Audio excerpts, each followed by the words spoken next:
Iran का युद्ध चल रहा है अभी, प्रधानमंत्री जी की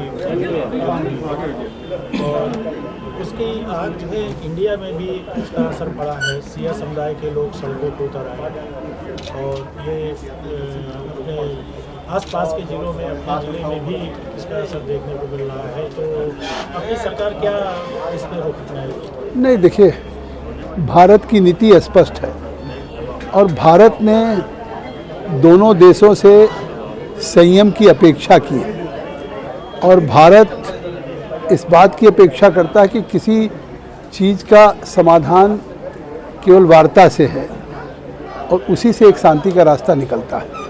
तो जो हमारी अपनी विदेश नीति है उसकी एक स्पष्टता है और मुझे लगता है कि इस समय भारत की आवाज़ को, प्रधानमंत्री श्री नरेंद्र मोदी जी की आवाज़ को पूरे विश्व के पैमाने पे सुनी जा रही है, क्योंकि जो भारत का इस समय दृष्टिकोण है, भारत का दिशा है, चाहे वो यूक्रेन रसिया के मामले में हो या हमास या इजराइल के मामले में हो, तो ये सारे जो दुनिया में इस समय तनाव चल रहे हैं, लोगों को लगता था कभी आज के कुछ वर्षों के पूर्व जब सरकारें कांग्रेस यूपीए की थी कि अगर कोई दुनिया में तनाव होगा, कोई युद्ध होगा तो वो शायद बैटलफील्ड भारत और पाकिस्तान या हमारी सीमाओं पे होगा। लेकिन आज देखिए कि भारत की वो नीति है, भारत के प्रधानमंत्री की नीति है जब से नरेंद्र मोदी जी आए हैं कि आज भारत की आवाज़ एक विश्व के मंचों पे, चाहे दावोस का आर्थिक सम्मेलन हो, चाहे यूनाइटेड नेशंस में जहां हमारे प्रधानमंत्री राष्ट्राध्यक्षों की कतार में पीछे खड़े रहते थे, आज उनको जिस तरह से एक फोकस पॉइंट पे हैं और जिस तरह से तमाम चीज़ों पे, चाहे ग्लोबल वार्मिंग हो, क्लाइमेट चेंजेज हो, उस चेंजेज में भी जब डोनाल्ड ट्रंप पीछे हट गए होंगे तब उस समय आगे बढ़ के मतलब पूरी दुनिया के पर्यावरण, वायु के लिए और उस ग्लोबल वार्मिंग के लिए पहल भारत ने किया है। तो आज दुनिया तो भारत में काफ़ी चीज़ों की पहल कर रहा है और भारत है, जब से नरेंद्र मोदी जी आए उन्होंने कहा कि पूरी दुनिया में जब कोई नोटिस नहीं लेता था, उनको लगता था आतंकवाद केवल भारत का की अपनी प्रॉब्लम है, लेकिन आज पूरे विश्व ने इस बात को माना कि जो आतंकवाद भारत नहीं अब पूरे विश्व के लिए है, उस लड़ाई को पूरे वैश्विक स्तर पे और आज भी बड़े स्पष्टता के साथ कि आज उस आतंकवाद की लड़ाई में आज इसीलिए भारत के साथ दुनिया के अधिकांश देश खड़े हैं। तो इसलिए निश्चित तौर से भारत आज हमारे मोदी जी के नेतृत्व में भारत तो निश्चित तौर से सुरक्षित है, भारत तो दुनिया की समस्याओं का समाधान कर रहा है। माननीय यूजीसी की जो नई नीतियाँ आई हैं, क्या है वो शिक्षा को दो वर्गों में बांट रही है? देखिए, एक तो संसाधन संपन्न महानगरीय विश्वविद्यालय और एक संसाधन विहीन छोटे जिलों के महाविद्यालय। अब वो शैक्षणिक जो है असमानता नहीं आएगी। यूजीसी का इशू और पटाक्षेप हो चुका। एक मामला आया, उस पर सुप्रीम कोर्ट ने रोक लगा दी और उसके बाद भी सुप्रीम कोर्ट का जो आखिरी फैसला आया है, अब वो कोई इशू ही नहीं रह गया, तो निश्चित तौर से इसका कोई प्रभाव नहीं। सांसद जी, लोकसभा में इस समय विपक्ष प्रोटेस्ट कर रहा है और लोकसभा अध्यक्ष के खिलाफ अविश्वास प्रस्ताव लाने की भी बात कर रहा है विपक्ष। ऐसे में कैसे संचालन हो रहा है, क्या समस्या आ रही है या क्या कारण है? देखिए, मुझे लगता है कि वर्तमान स्पीकर श्री ओम बिरला जी, उन्होंने लोकसभा के संचालन में तमाम रिकॉर्ड्स बनाए। शायद पिछली बार 5 साल के कार्यकाल में, इस बार भी रात को 12-12 बजे तक पूरा देश लोकसभा चैनल को देखता है कि इतनी देर रात तक लोकसभा की कार्रवाई चलना। ये देश की आज़ादी के बाद पहले स्पीकर हैं जो सभी पार्टी के सांसदों को, जिन्होंने नहीं भी नाम दिया और संसद में नहीं बोलते हैं, इन्होंने एक नया रिकॉर्ड किया कि सांसद जो सदन में अगर नहीं भी अपना कोई प्रस्ताव देता है, नहीं कोई सवाल पूछता है, ऐसे भी सांसदों को उन्होंने नाम ले करके उनको सदन में सहभागिता कराए, बोलने का अवसर दिया। सदन में महिलाओं को सबकी सहभागिता हो। किसी दिन सदन में वो केवल महिला सदस्यों के लिए समय देते हैं कि आज ज़्यादातर सवाल जो प्रश्न पूछे जाएंगे क्वेश्चन और मंत्रियों से, केवल महिला सदस्य पूछेंगे।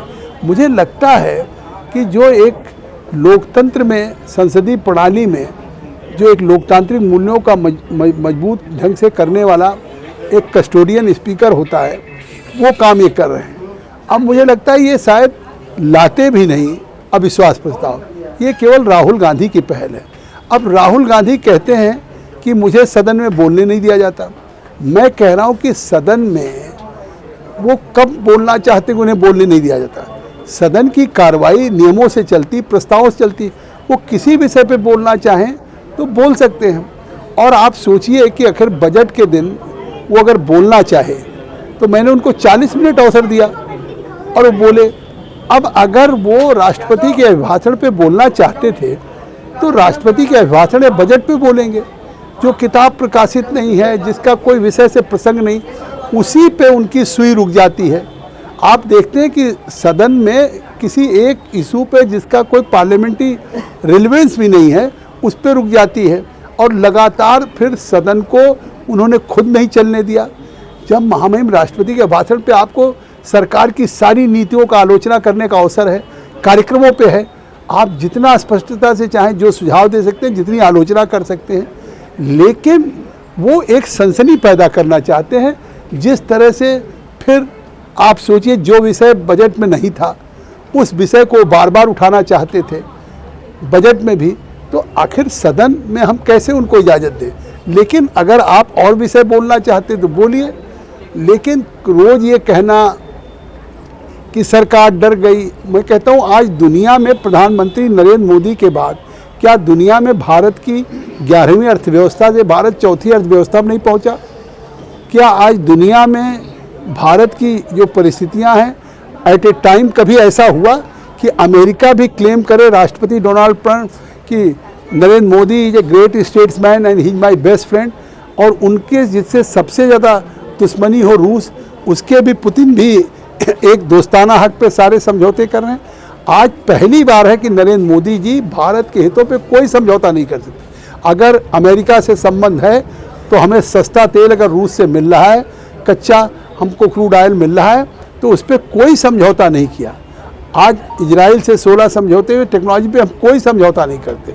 आज चाइना से हो, और हम एक तरफ अपने पड़ोसियों से भी रिश्ता रखना चाहते हैं। जिस तरीके से अगर उन लोगों ने घटनाएं की, पहलगाम में निर्दोष लोग मारा, तो आपने देखा कि बिफिटिंग रिप्लाई कि ऑपरेशन सिंदूर में पाकिस्तान के अंदर घुस करके हमारी मतलब मिसाइल, ड्रोन और चीज़ों ने 9 आतंकवादियों के जो पूरी दुनिया के लिए ख़तरा, अभी बाहर के भी आतंकवाद में कभी लश्कर तोयबा का नाम आता है, कभी जैसे मोहम्मद का नाम आता है, कभी हिजबुल मुजाहिदीन का नाम आता है, यही पूरी दुनिया में आतंक के चीज़ हैं। तो आज उनको ठिकाने पर ला दिया। तो आज इस तरह से आप आरोप लगाते हैं, भूल जाते हैं कि चाइना ने भारत की ज़मीन कब कब्जा की, जब कांग्रेस की सरकार थी। और आज भी पाकिस्तान ऑक्युपाइड कश्मीर हो, वो ज़मीन भी उस समय छोड़ी गई। तो जिस तरीके से अब आज आप कह रहे हैं 1 इंच ज़मीन नहीं गई, और उसके बावजूद भी आप सदन में उस पर चलने न दें। सर, आप पीठासीन की कुर्सी पे जब थे तो आपने एक बयान दिया था कि अगर आपकी नसीहत माने होते राहुल गांधी तो आज विपक्ष बना होता। अब उस पर मैं क्या कमेंट करूं, लेकिन मुझे लग दिया।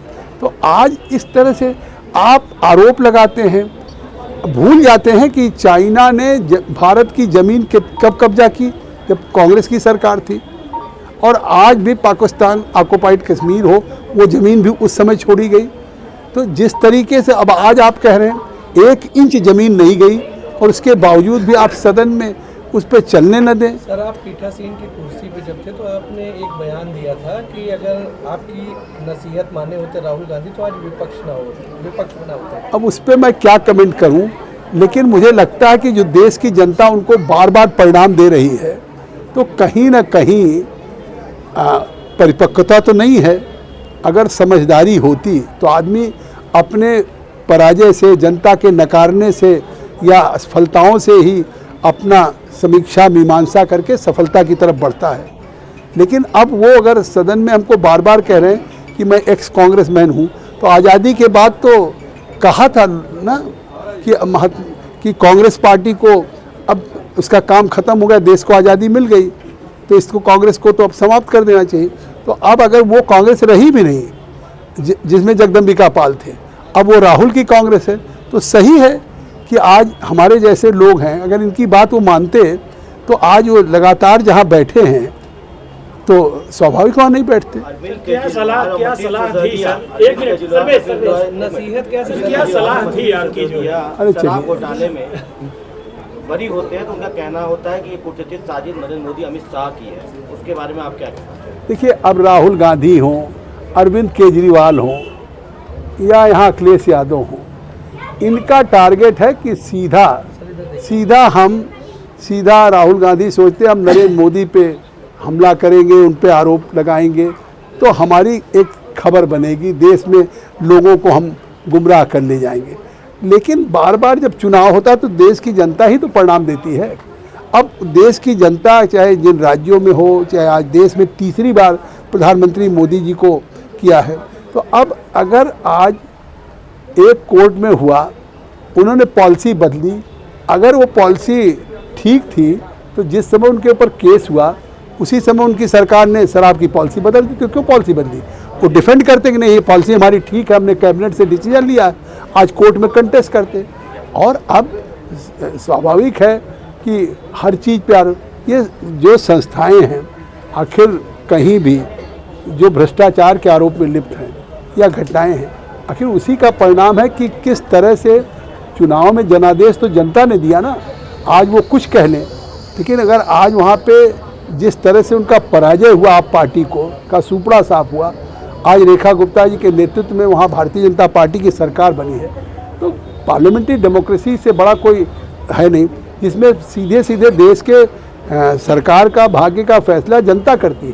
तो आज जब दिल्ली की जनता ने जिस तरह का विजडम दिखाया है वो है, ये तो एक कोर्ट का फैसला है, आगे अपील भी होगी। तो कोर्ट जनता ने तो फैसला कर दिया ना कि ये सरकार भ्रष्ट थी। कोर्ट ने सब गलत फैसला दे दिया। अभी हम कहेंगे क्या? सांसद जी पिछले साल कोर्ट के फैसले पे भी मैं खुद भी न्याय प्रक्रिया आपको भी रखना चाहिए। कोर्ट का जो फैसला है बिल्कुल उचित है। नहीं, कोर्ट का फैसला है, पिछले साल ये कोर्ट का फैसला है। पिछले साल आप अपने लोकसभा क्षेत्र में एक मंदिर तोड़े जाने के प्रकरण पे मुख्यमंत्री जी को फोन लगाया था, और आज जो है अहिल्याबाई होलकर जी की प्रतिमा को लेकर के सड़क से लेकर सदन तक के विरोध इसकी क्या तुलना है? इसकी क्या तुलना है? और मुझे लगता है कि अब इसमें भी सर्टिफिकेट किसी को देने की ज़रूरत है। 500 वर्षों से आपने कोठारी बंधुओं की शहादत देखी होगी। इसी सुल्तानपुर से लोग कार सेवक, गाड़ियां नहीं मिलती थी, सारे रास्ते पे कर्फ्यू लगता था साए। आप थोड़ा बच्चे रहोगे, बुजुर्गों से पूछिए कि बस्ती, सुल्तानपुर, बाराबंकी से लोग गांव-गांव से पैदल जाते थे, उनकी आस्था थी। उस आस्था पे जहां लोग अपने मतलब भूखे प्यासे गांव-गांव से गांव वाले खिला रहे थे, वहाँ पे मंदिर के लिए दर्शन करने, कार सेवा करने के लिए जाना चाहते थे, और वहाँ मिलती थी गोलियाँ। मतलब आज अखिलेश यादव सनातन की बात करेंगे, मुलायम सिंह जी उनकी पार्टी सनातन की बात करेंगे। आप उस घटना को भूल गए, इसलिए कुछ साल पुरानी हो गई कि क्या आखिर केवल मंदिर के लिए बनाने के लिए कार सेवा के लिए आगे बढ़ रहे हों, और गोलियां चली, सरयू का मतलब पानी भी लाल हो गया जिस तरीके से उस समय। और उसके बाद आज अयोध्या में 500 वर्षों के बाद भव्य राम मंदिर का निर्माण हुआ। आज काशी विश्वनाथ में चले जाइए, बाबा विश्वनाथ का कॉरिडोर बना। जिस अयोध्या से मैं रोज़ बस्ती से लखनऊ दिल्ली जाता हूँ, वहाँ पे जाने में मुझे कई घंटे लग जाता था कि साहब ट्रैफिक जाम है, वहाँ पे कार मतलब कर्फ्यू लगा हुआ, रास्ता में गोंडा होके जाता था, कहीं जाता था। और आज वहाँ इंटरनेशनल एयरपोर्ट बन गया। 2.5 लाख लोग आ रहे हैं। ये 2.5 लाख लोग अगर अयोध्या में आ रहे हैं, दर्शन कर रहे हैं, तो उतरते होंगे, किसी होटल में रुकते होंगे, किसी टैक्सी में, किसी ढाबे में खाते होंगे। हो सकता है हमारे आपके परिवार के लोग भी, कुछ परिवार वहाँ बसे होंगे, उनका भी कुछ व्यापार होगा। आज बाबा विश्वनाथ के यहाँ 10-10 लाख का फुटफॉल हो रहा है। आज प्रयाग हो, आज उज्जैन महाकाल हो। मुझे लगता है कि पहली बार जिस तरह से सनातन कि अब इससे भी बढ़ गया, अब इस तरह की घटनाएं पे के बावजूद आज तक ये सवाल आप क्यों नहीं करते कांग्रेस के किसी नेता से कि साहब आप सनातन की बात करते हैं तो आखिर अयोध्या में सोनिया जी को, प्रियंका को, राहुल को आज तक क्यों नहीं गए?